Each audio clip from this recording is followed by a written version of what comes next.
Hi hello welcome back to our channel. ഇന്നത്തെ video A line palazzo പാൻറ്റിൻ്റെ cutting stitching ആണ്.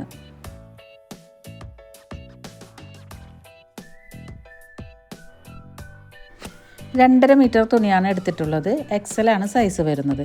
2.5 metre എടുത്താലാണ് നമുക്ക് താഴ്ഭാഗത്ത് നല്ല വിരിവോട് കൂടിയിട്ടുള്ള പലാസോ സ്റ്റിച്ച് ചെയ്യാൻ സാധിക്കുകയുള്ളൂ. ഈ തുണിയുടെ വീതി വരുന്നത് 42 ഇഞ്ചാണ്. നമ്മൾ സാരിയൊക്കെ മടക്കും പോലെ ഇതുപോലെ നീളത്തിൽ 4 ആക്കി മടക്കിയിട്ടിട്ടുണ്ട്. നമ്മുടെ പാൻറ്റിന് വേണ്ടുന്ന ലെങ്ത്ത് 39 ഇഞ്ചാണ്. അതിൻ്റെ കൂടെ നമുക്ക് 3 ഇഞ്ച് സീം അലവൻസ് വേണം. 1 ഇഞ്ച് താഴ്ഭാഗത്ത് മടക്കി സ്റ്റിച്ച് ചെയ്യാൻ വേണ്ടിയിട്ടും 2 ഇഞ്ച് മേൽഭാഗത്ത് ഇലാസ്റ്റിക്കിന് വേണ്ടിയിട്ടാണ്. ടോട്ടൽ 3 ഇഞ്ച് സീം അലവൻസ് വേണം. നമ്മൾ 4 ആക്കിയിട്ടാണല്ലോ മടക്കിയിട്ടിട്ടുള്ളത്. അതിൽ ഒരു ഭാഗത്തെ വീതി വന്നിട്ടുള്ളത് 25 ഇഞ്ചാണ്. ഇതുപോലെ 4 ആക്കിയാണ് നമ്മൾ മടക്കിയിട്ടിട്ടുള്ളത്. ഇനി നമുക്ക് മെഷർമെൻറ്റുകൾ നോക്കാം. നമ്മൾ നിൽക്കുന്ന ഭാഗത്തായിട്ടാണ് മടക്ക് വശം വന്നിട്ടുള്ളത്. ഇവിടെ നിന്നും ഒരു 4 ഇഞ്ച് നമ്മളൊന്ന് മടക്കി വെക്കണം. അതായത് മേൽഭാഗം തുടങ്ങി താഴ്ഭാഗം വരെ 4 ഇഞ്ച് മാർക്ക് ചെയ്തിട്ട് ആ ഭാഗം നമുക്കൊന്ന് മടക്കി വെച്ച് കൊടുക്കാം. ഇതുപോലെ 4 ഇഞ്ച് ഉള്ളിലേക്ക് മടക്കി വെച്ച് കൊടുത്തിട്ട് നമുക്ക് പിൻകുത്തി കൊടുക്കാം. മേൽഭാഗത്ത് ഇലാസ്റ്റിക് ഇട്ട് കൊടുക്കാനായിട്ട് ഞാനിവിടെ 2 ഇഞ്ച് മാർക്ക് ചെയ്ത് കൊടുത്തിട്ടുണ്ട്. 1 ഇഞ്ചിൻ്റെ ഇലാസ്റ്റിക്കാണ് ഞാൻ എടുക്കുന്നത്. അതുകൊണ്ടാണ് നമ്മളിവിടെ 2 ഇഞ്ച് മാർക്ക് ചെയ്ത് കൊടുക്കുന്നത്. ഇനി നമുക്ക് അരവണ്ണം നോക്കാം. അരവണ്ണം വന്നിട്ടുള്ളത് 42 ഇഞ്ചാണ്. അതിൻ്റെ കൂടെ 10 നമ്മൾ ആഡ് ചെയ്ത് കൊടുക്കുക. അപ്പോൾ 52. 52ൻ്റെ 4 ഭാഗം കാണണം. അപ്പോൾ 13 ഇഞ്ചാണ് നമ്മൾ മാർക്ക് ചെയ്ത് കൊടുക്കേണ്ടത്. നമ്മളിവിടെ മാർക്ക് ചെയ്തിട്ടുള്ള 2 ഇഞ്ചിൻ്റെ ലൈൻ ഉണ്ടല്ലോ, ആ ലൈനിലാണ് നമ്മൾ കൊടുക്കേണ്ടത്. അപ്പോൾ 13 ഇഞ്ച് നമുക്ക് മാർക്ക് ചെയ്ത് കൊടുക്കാം.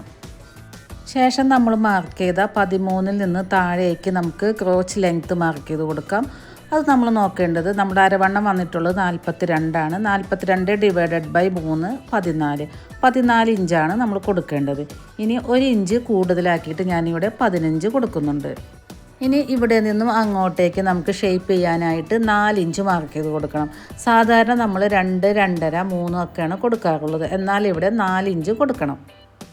ഇനി ഈ കോർണറിൽ നിന്ന് 1.5 ഇഞ്ച് മാർക്ക് ചെയ്യുക. എന്നിട്ട് ഇതുപോലെ നമുക്ക് കർവാക്കിയിട്ട് ഒന്ന് ഷേപ്പ് ചെയ്ത് കൊടുക്കാം. ഇനി ഇവിടെ നിന്നും താഴേക്ക് മാക്സിമം നമുക്ക് വീതി കിട്ടുന്ന രീതിയിൽ ഇതുപോലെ സ്കെയിൽ ചെരിച്ച് വെച്ചിട്ട് എ ലൈനായിട്ടാണ് നമുക്ക് മാർക്ക് ചെയ്ത് കൊടുക്കേണ്ടത്. താഴെ നമുക്ക് 1 ഇഞ്ച് മടക്കി സ്റ്റിച്ച് ചെയ്യാനായിട്ട് മാർക്ക് ചെയ്ത് കൊടുക്കുക. അതുകൂടാതെ ആ കോർണറിൽ നിന്ന് ഒരു 1.5 ഇഞ്ചിലൊരു മാർക്കിങ് കൊടുക്കണം. എന്നിട്ട് അവിടെ നിന്ന് നമുക്കൊന്ന് ഷേപ്പ് ചെയ്ത് കൊടുക്കാനുണ്ട്. ഇതുപോലെ സെൻറ്ററിലേക്ക് ഒന്ന് ഷേപ്പ് ചെയ്ത് കൊടുക്കാം. ഇനി നമുക്ക് നമ്മളിവിടെ മടക്കി വെച്ച 4 ഇഞ്ച് ഉണ്ടല്ലോ, അത് നമുക്ക് നിവർത്തിയിട്ട് കൊടുക്കാം. നമ്മൾ കൊടുത്തിട്ടുള്ള പിന്നുകളൊക്കെ ഊരിയെടുത്തിട്ട് നമുക്കിതുപോലെ നിവർത്തിയിട്ട് കൊടുക്കാം. ശേഷം നമുക്ക് ഇവിടെ നിന്ന് താഴേക്ക് എ ലൈനായിട്ട് തന്നെ മാർക്ക് ചെയ്ത് കൊടുക്കാം. ടേപ്പ് ഇതുപോലെ ചെരിച്ച് വെച്ച് കൊടുത്തിട്ട് താഴ്ഭാഗം വരെ നമുക്ക് മാർക്ക് ചെയ്ത് കൊടുക്കാം. ഇതുപോലെ നമുക്ക് ലൈൻ വരച്ച് കൊടുക്കാം. ശേഷം ഈ സൈഡിലും നമ്മൾ മറ്റേ സൈഡിൽ ചെയ്ത പോലെ താഴെ നിന്നും 1.5 ഇഞ്ച് മാർക്ക് ചെയ്തിട്ട് അവിടെ നിന്നും ഇതുപോലെ ഒന്ന് ഷേപ്പ് ചെയ്ത് മാർക്ക് ചെയ്ത് കൊടുക്കാം. ഇപ്പോൾ നമ്മുടെ മാർക്കിംഗ് എല്ലാം കഴിഞ്ഞു. ഇനി നമുക്ക് കട്ട് ചെയ്തെടുക്കാം.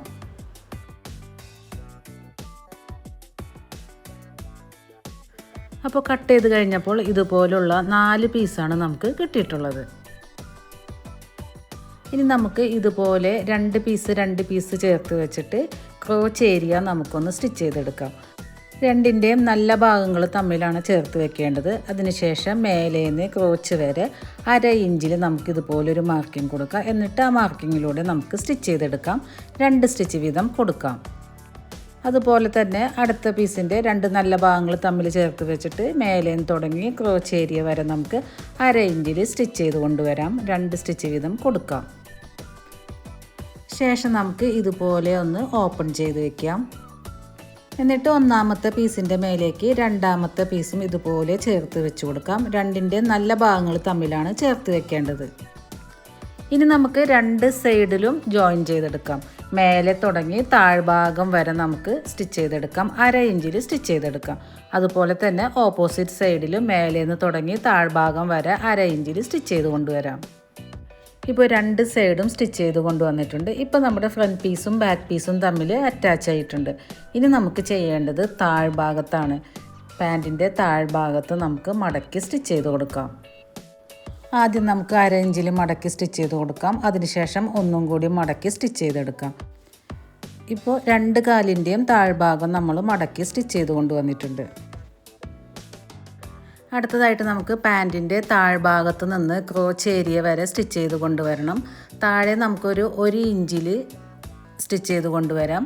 ക്രോച്ച് ഏരിയ എത്തുമ്പോൾ നമുക്ക് 1/2 ഇഞ്ച് കൊടുത്താൽ മതി. രണ്ടും ഒരേ ലെവലിൽ ഇതുപോലെ പിടിച്ചിട്ട് വേണം നമുക്ക് സ്റ്റിച്ച് ചെയ്തെടുക്കാനായിട്ട്. മറ്റേ സൈഡും ഇതുപോലെ തന്നെ താഴേന്ന് തുടങ്ങി കാൽഭാഗത്തു നിന്ന് തുടങ്ങി ക്രോച്ച് വരെ നമുക്ക് സ്റ്റിച്ച് ചെയ്ത് കൊണ്ടുവരാം.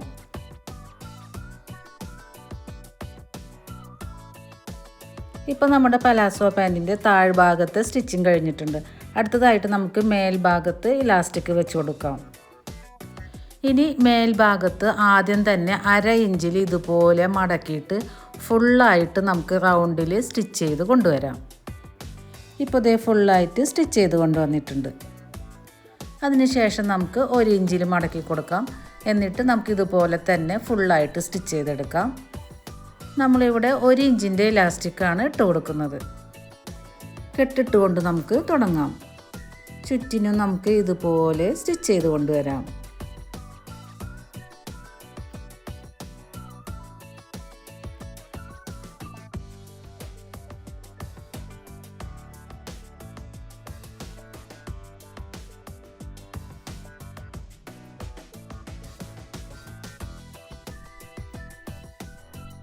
ലാസ്റ്റ് ഒരു 2 ഇഞ്ച് നമുക്ക് സ്റ്റിച്ച് ചെയ്യേണ്ട. അത് നമുക്ക് ഇലാസ്റ്റിക്കിനെ കടത്തി കൊടുക്കാൻ വേണ്ടിയിട്ടാണ്.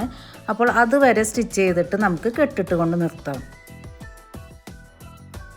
ഇനി നമുക്ക് ഇലാസ്റ്റിക്കിൻ്റെ മെഷർമെൻറ്റ് നോക്കാം. 1 ഇഞ്ച് വീതിയുള്ള ഇലാസ്റ്റിക്കാണ് എടുത്തിട്ടുള്ളത്. അരവണ്ണം വന്നിട്ടുള്ളത് 42 ഇഞ്ചാണ്. അതിൽ നിന്ന് 5 ഇഞ്ച് മൈനസ് ചെയ്തിട്ടാണ് എടുക്കേണ്ടത്.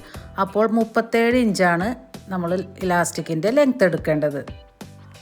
ഇനി പാൻറ്റിന് നല്ല ടൈറ്റ് വേണമെന്നുണ്ടെങ്കിൽ 35 നമുക്ക് എടുക്കാവുന്നതാണ്. ഞാനിവിടെ 35 ഇഞ്ചാണ് എടുക്കുന്നത്. എന്നിട്ട് ഇലാസ്റ്റിക്കിൻ്റെ ഒരറ്റത്ത് ഇതുപോലെ നമുക്കൊരു പിൻകുത്തി കൊടുക്കാം. എന്നിട്ട് നമ്മളൊരു 2 ഇഞ്ച് വിട്ടിട്ടുണ്ടല്ലോ, അതിലൂടെ നമുക്ക് ഇലാസ്റ്റിക്കിനെ ഒരു സൈഡിലൂടെ കയറ്റിയിട്ട് മറ്റേ സൈഡിലൂടെ കൊണ്ടുവരാം.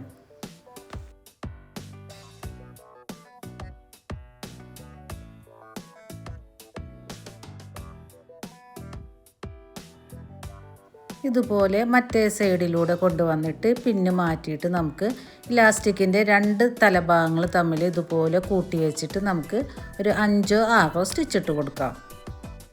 ഇപ്പോൾ നമ്മൾ ഇലാസ്റ്റിക്കിനെ ലോക്ക് ചെയ്തിട്ടുണ്ട്. ഇനി നമുക്കതിനെ ഉള്ളിലേക്ക് ഇതുപോലെ ആക്കി വെച്ച് കൊടുക്കാം. ശേഷം നമുക്ക് ഈ ഭാഗം ഉണ്ടല്ലോ, ഈ 2 ഇഞ്ച് ഇവിടെ നമുക്കൊന്ന് ക്ലോസ് ചെയ്തെടുക്കണം. ഇതുപോലെ ഒന്ന് വലിച്ചു പിടിച്ചിട്ട് വേണം ഇലാസ്റ്റിക്കിൽ കൊള്ളാതെ സ്റ്റിച്ച് ചെയ്തെടുക്കാം. ശേഷം നമുക്ക് ഈ ചുരുക്കുണ്ടല്ലോ, ഇത് എല്ലാ ഭാഗത്തേക്കും ഒരുപോലെ വരുന്ന രീതിയിൽ നമുക്കിതിനെ വലിച്ചു പിടിച്ചിട്ട് ഒന്ന് അങ്ങോട്ടും ഇങ്ങോട്ടും അഡ്ജസ്റ്റ് ചെയ്ത് കൊടുക്കാം. ഫൈനലി നമുക്ക് ഇലാസ്റ്റിക്കിൻ്റെ സെൻറ്ററിലൂടെ ഒരു സ്റ്റിച്ചും കൂടി കൊടുക്കാം. അത് ഇതുപോലെ 2 സൈഡിൽ നിന്നും അങ്ങോട്ടും ഇങ്ങോട്ടും വലിച്ചു പിടിക്കുക. എന്നിട്ട് വേണം സ്റ്റിച്ച് ചെയ്ത് കൊടുക്കാനായി. ഇതുപോലെ നമ്മൾ ചെയ്തില്ലെങ്കിൽ നമ്മൾ പാൻറ്റ് യൂസ് ചെയ്ത് 1-2 വട്ടം യൂസ് ചെയ്ത് വാഷ് ചെയ്ത് കഴിയുമ്പോൾ ഇലാസ്റ്റിക് അതിൻ്റെ ഉള്ളിൽ പിരിഞ്ഞു പോകാനും മടങ്ങിപ്പോകാനൊക്കെ സാധ്യതയുണ്ട്. അതില്ലാതിരിക്കാൻ വേണ്ടിയിട്ടാണ് നമ്മളിങ്ങനെ ചെയ്യുന്നത്.